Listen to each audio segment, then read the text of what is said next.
Well, a very big hello to you, wherever you might be listening to this webinar, either live or via your favorite streaming service. My name's Natalie Ashdown. Welcome to the Coaching Cafe, Open Door Coaching's Coaching Cafe.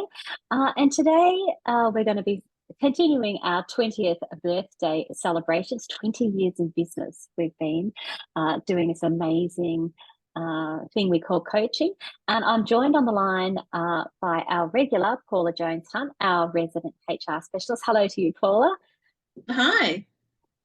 And today we're actually turning the tables on you, Paula, rather than being the interviewer. We're actually going to interview you and find out how HR is actually leading the way in coaching and what's changed over the last 20 years. So it's great to be able to listen to you and draw on your experience. Just before we begin, I'd just like to acknowledge the traditional owners on the lands on which we're all meeting today, the custodians on the lands on which we're all meeting today, whether you're listening to this live or by your favourite podcast, and their continuing connection to the land, waters and communities of Australia. We extend our respects to our international guests and international visitors as well. And we pay our respects to all of you, to your elders, past, present and emerging. So here we are, we're celebrating our agenda today is to celebrate our 20th birthday, and we're thinking about HR leading the way. And I can see you smiling already, Paula, because I have got a picture, for those of you that can't see it, of John Bon Jovi, and we'll talk about why this is relevant to you as well. I thought I would give you a bit of a inspiration just to kick off, and we'll tell you, everybody, why the picture of John Bon Jovi makes Paula so happy and why it's important. So, as we always say, if you are new to the Coaching Cafe, welcome. We are all about creating a community, about sharing our thought-provoking experiences, and this is a great opportunity to for Paula to share her experience as well, and to have thought-provoking conversations and share experience. We also offer free ICF at the end of the session. You just have to stay on the line and then you can take a screenshot. And of course, if you are a regular, welcome back. You know that we love coming together every Friday. We love sharing. We love your comments. You can interact with us via the chat box and tell us what you're thinking, what your thoughts are, and obviously ask questions as well. So with that in mind, Paula, why have we got John Bon Jovi today? I'm turning the tables on you, and I get to ask you some great questions to draw out your experience over the many years that you've been coaching, and also to think about how is HR leading the way in coaching? How is this part of the organisation really leading the way? And I thought I'd like to ask you the questions because you have been doing this for so many years. And in actual fact, we have known each other since 2007. That's the year that you came and did your certificate in workplace and business coaching, which is unbelievable when I think about it now. And we also met when you were working at Melbourne Airport, and you were starting to think about your Every Manager is a Coach program. And so we came and worked with you on that program. But the Bon Jovi reference, back in 2007, Bon Jovi, your favorite band in the world, released their 10th studio album, Lost Highway, which I started listening to in preparation for this Coaching Cafe, and I loved the album. But also, Rihanna produced that song that will not go out of our head, Umbrella, Ella. So sorry for those people who are now got Rihanna's song in their head. We'd much rather you have Bon Jovi's song. So welcome, Paula. Can you believe it was 2007 when we first met? I cannot believe it's 2007. And I am shocked that Rihanna's song came out in 2007. That seems like I thought it was more recent than that, but you know. I know, just yesterday, yeah. Yeah, there you go. Well, I know that back in 2007 when you did your Cert 4, then you moved, you were at Melbourne Airport at the time, then you moved to Visy and you did the diploma as well, and you got married that year. Yeah, really going way back, aren't we? But I suppose the reason why I'm really keen to get your input is because you've worked in really heavily unionised and really industrialised organisations where telling and directing is really common. And you also shared with me that often people would come into your office and they'd go, can't we just sack them, these people? Can't we just move them on, get rid of them? So I'm wondering, with that kind of context and environment, you're in a heavily industrialized telling, directing, let's sack them kind of environment. And it's years ago, don't forget. I'm wondering, could you share with us what sparked your interest in coaching, given that's the environment you were working in? Yeah, well, interestingly enough, when I first contacted Open Door, because I was working at Melbourne Airport, and I had come up with this concept of let's run a program called Every Manager is a Coach, mainly because it was a typically male-heavy environment, and everyone talked about their sporting teams, and it kind of made sense to pick this word coach to really try and engage leaders to build their skills base and work with their staff. So I came up with this Every Manager as a Coach idea, and I brought you in. And I won't lie, I didn't actually know what coaching was. I had this preconceived idea about it being sports coaching, and you just bring sports coaching into the workplace. And it wasn't until I came onto the Cert 4 and realised I was completely wrong. And it's a whole different thing. And so it sort of sparked at that point, and then I came on the Cert 4, and it really and I won't lie, I was probably your best director and teller you've ever met, and I can still be a very, very good director and teller. But it wasn't until I came on the program and really saw and understood the core of coaching and how that can really work with people, and you're really focusing on that person and what they know and what they can do and how they grow and develop in that space.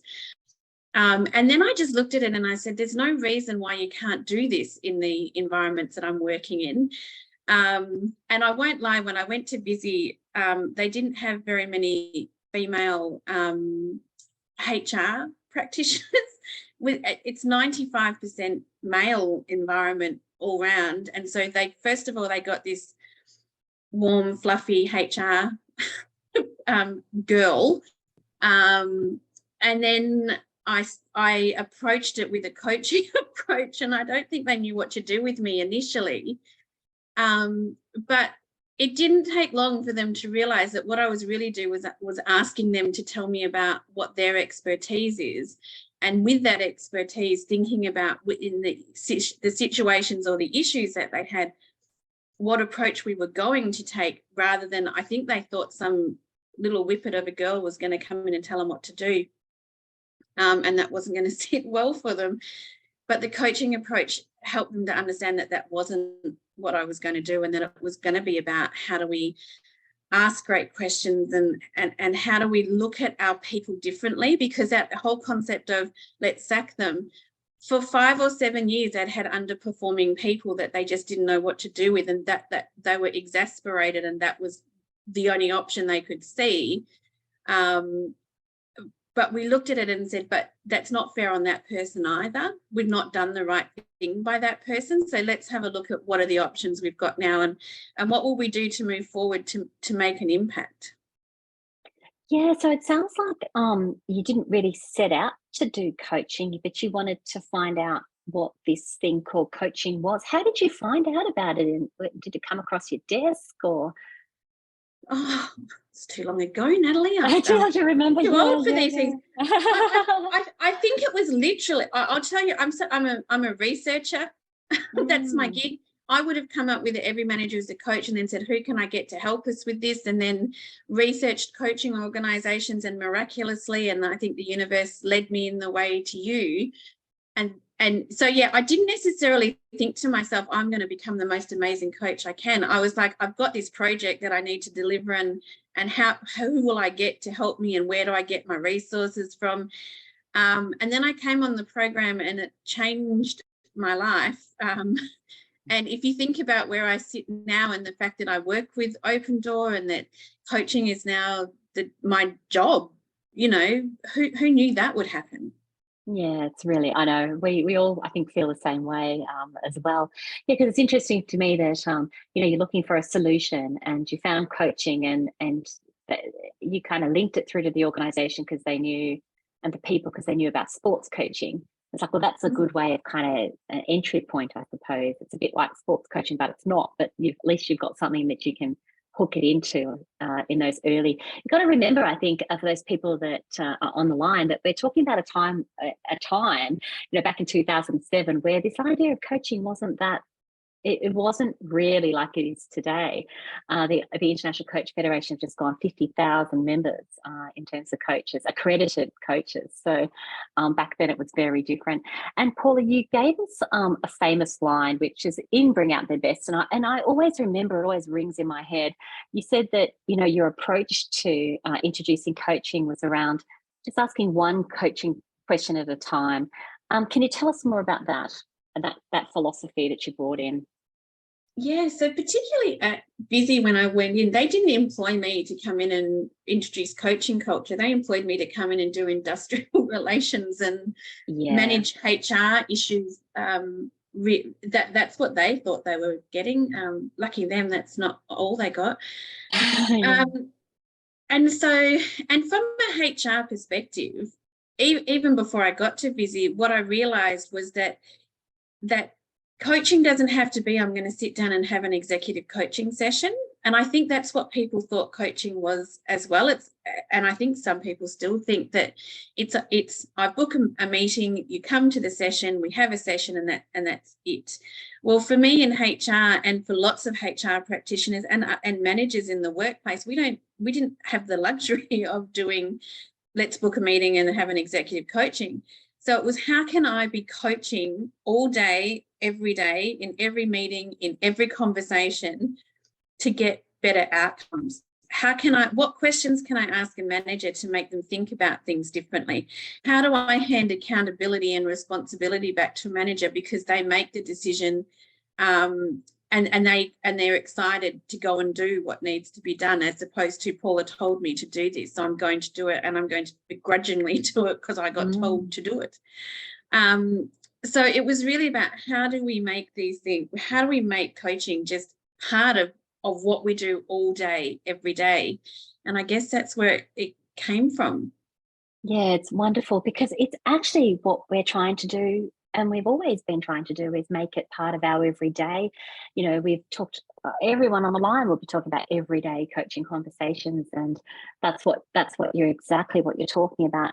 And that's where I feel like that's where HR in particular, back then, but also today, really have this opportunity to lead the way. And I suppose not every organisation has HR, by the way.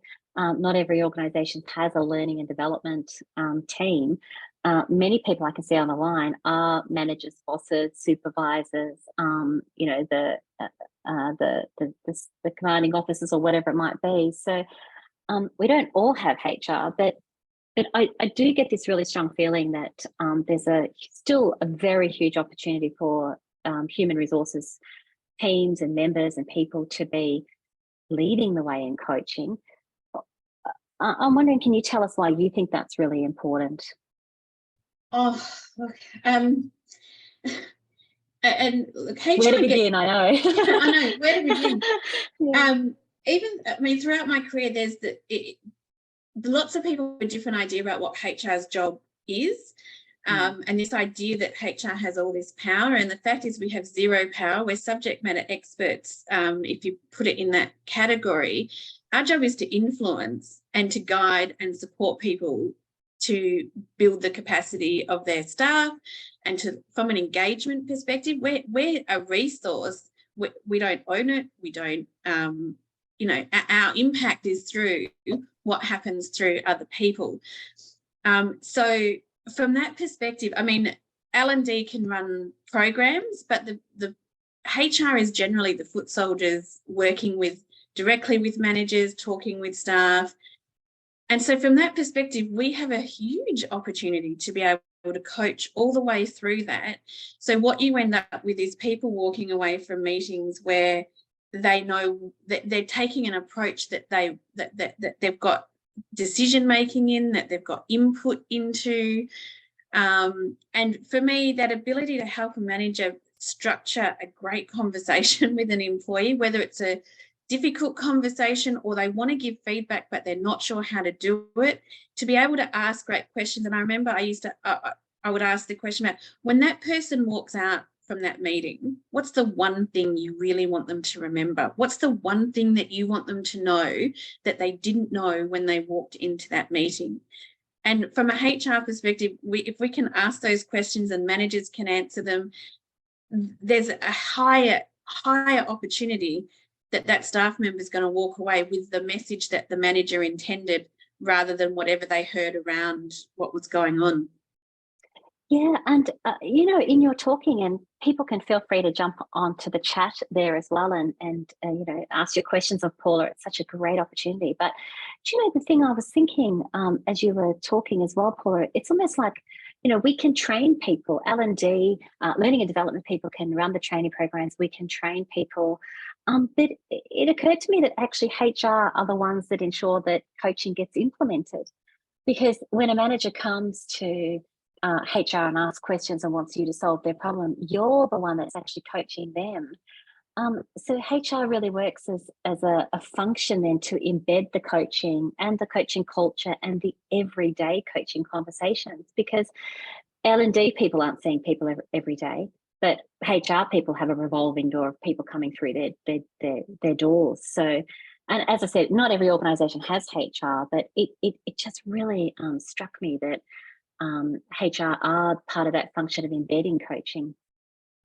Yeah, and I always looked at it that my role was to create, as from an open door perspective, was to create places that people want to come and work. And if you think about, we know that the majority of managers have a big impact on people wanting to come to work and to do their job and how they feel about that.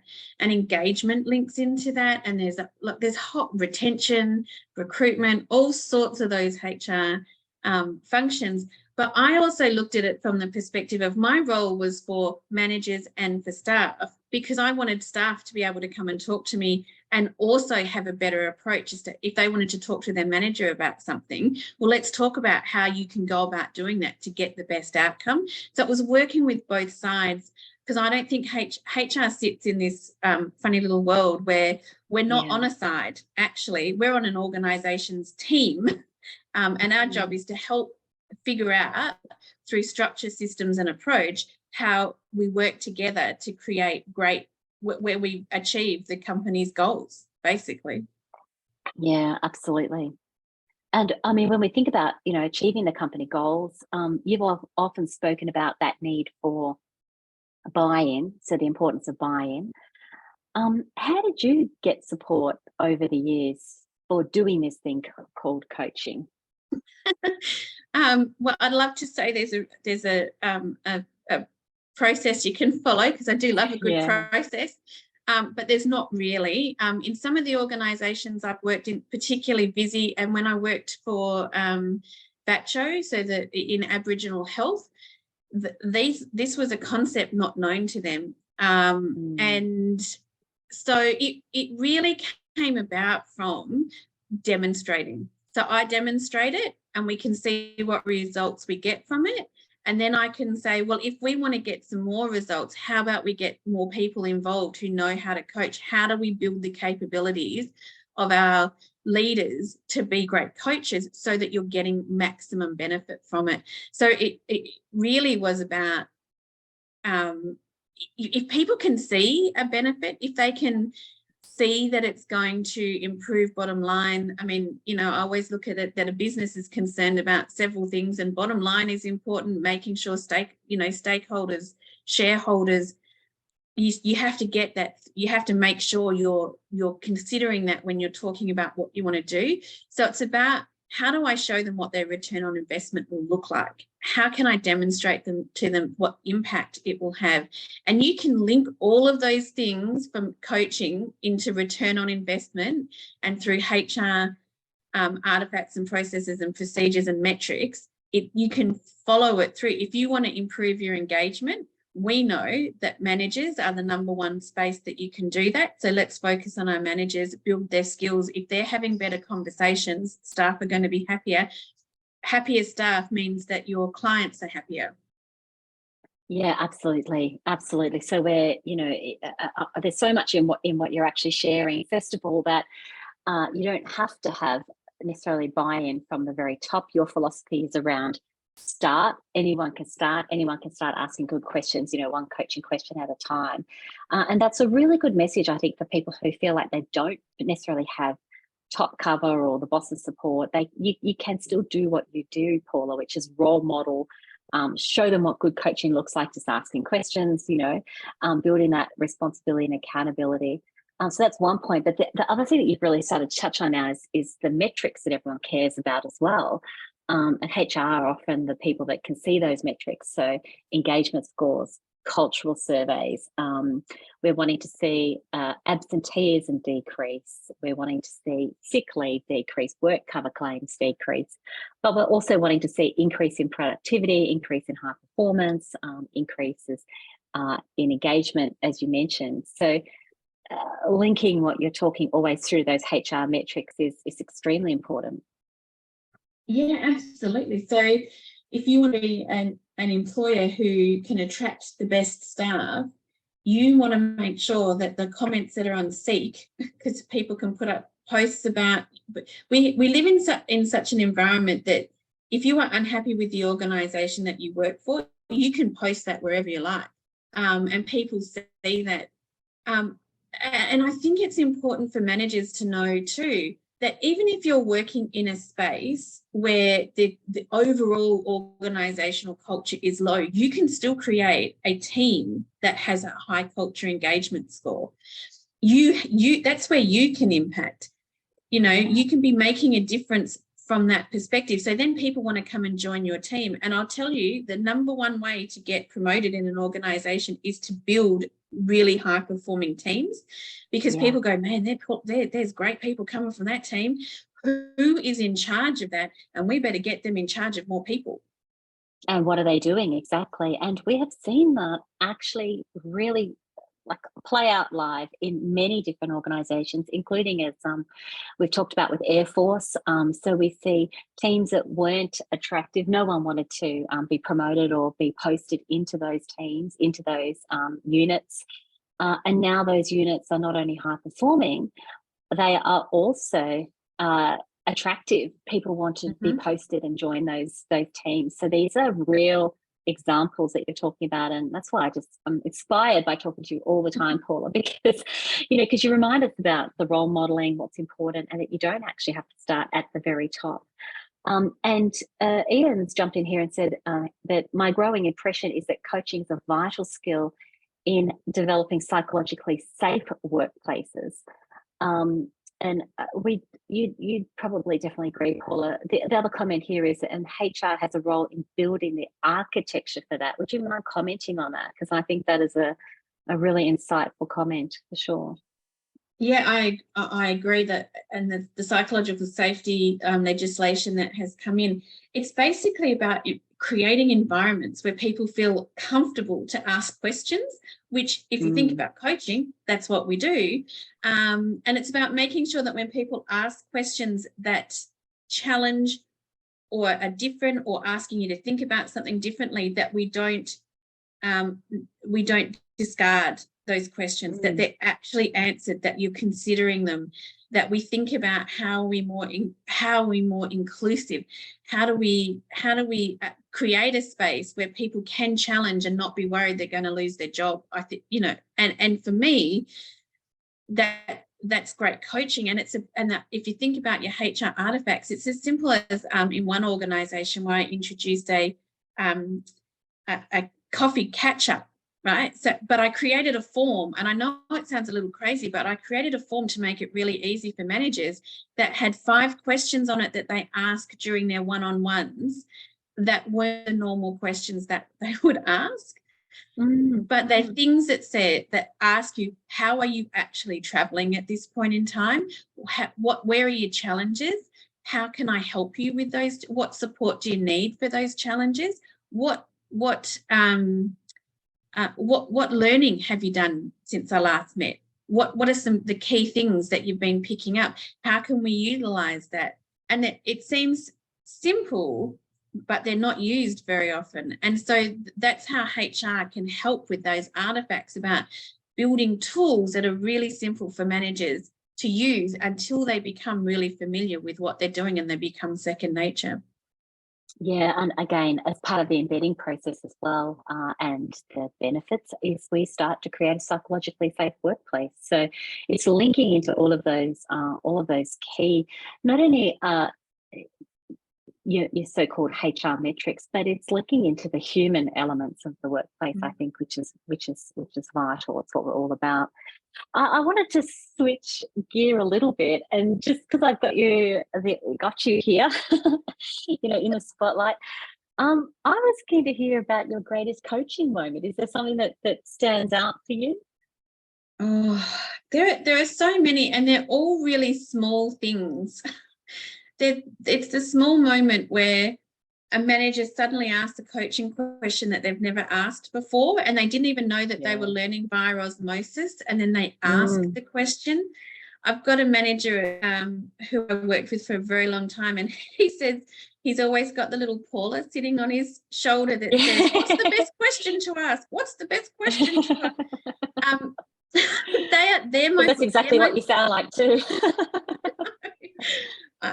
They're my greatest coaching moments. Living vicariously through the success of others is the best joy in the world. Yeah, it's lovely. I feel the same way when people go, "You're going to be proud of me. I asked a good coaching question." But it's not just that they asked a good coaching question. I'm always fascinated to hear what the question was. I'm like, yeah, that was a good coaching question. So I can definitely relate to that. And I just wanted to ask you one more thing that you're passionate about. I'm conscious of the time, but I know that you're very passionate about coaching kids, coaching your children. And for any carers and parents out there, or grandparents and the like, tell us about that. We don't have a whole webinar to talk about coaching children. I think we definitely need to do one. There's enough open door coaches who are able to do that. But just tell us a little, just for a couple of, short minutes, about your passion around coaching children. Yeah, I just think it's again, it's another question that you're right. I could talk about this for hours. And it's really about what I wanted to do was I wanted to create my children to be well-functioning adults in the world as they grow up, and to build their skills in an environment where not very nice things happen.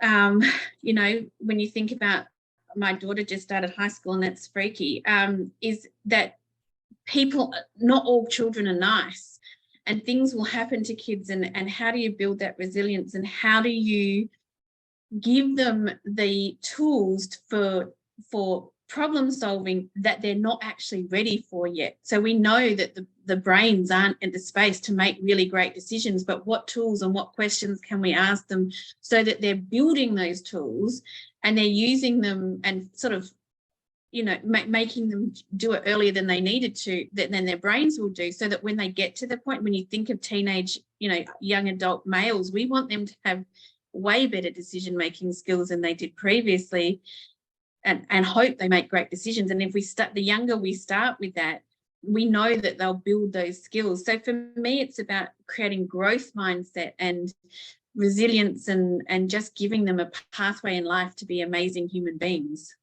Yeah, I couldn't agree more. And as I said, I think we're going to have to run some sort of webinar series on this as well, and capture all our knowledge. But I agree, it's about that next generation, and equipping them with the skills that perhaps we only learned in our 20s or our 30s or our 40s, our 50s or our 60s or our 70s. We all learned about and grew our coaching skills at some point throughout our careers. So it's about pushing it down earlier into the earlier generations, so they can build responsibility, accountability, resilience, everything you talk about. So yeah. And I feel the emotion there also, Paula, when you talk about it, because it's important. It's important to us, and the legacy we're leaving for the next generations as well. So yeah.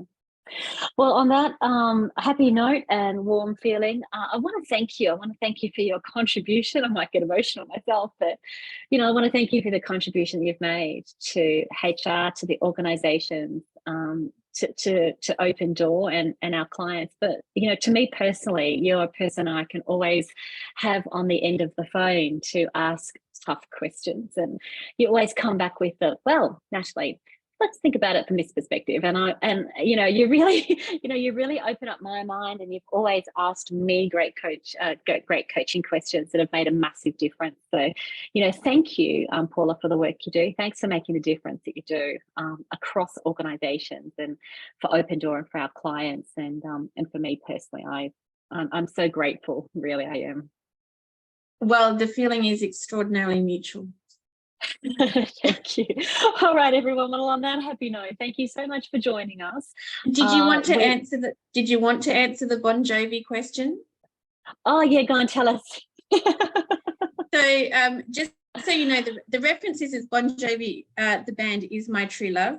I walked down the aisle to a Bon Jovi song. I love them.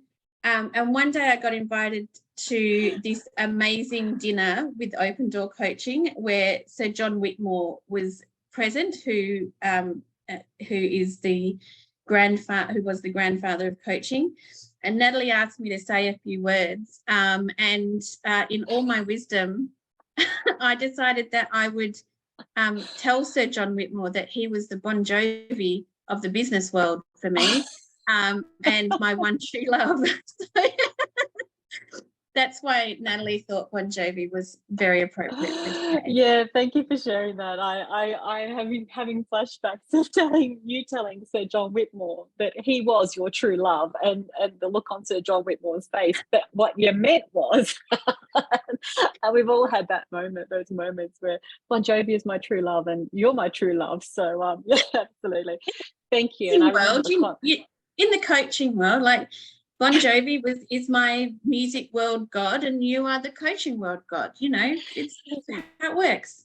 Yeah, absolutely. Yeah, some very funny moments from that perspective. And we've just got one more thing coming in for the chat. Right. So yes, there's a couple of people that are happy because I opened up that question.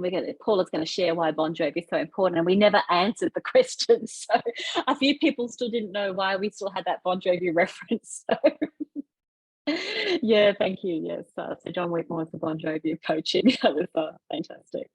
Well, everyone, I hope you've enjoyed listening to Paula's experience, and I hope you've enjoyed, again, like we always do, picking up tips and thoughts and different ways of thinking. And we're really grateful that you've joined us for this little mini celebration as well, where we celebrate everything that you've done for HR and the organisations you've worked with, Paula. So with that in mind, we say thank you, everyone. Enjoy your coaching, and we look forward to catching up with you at our next Coaching Cafe.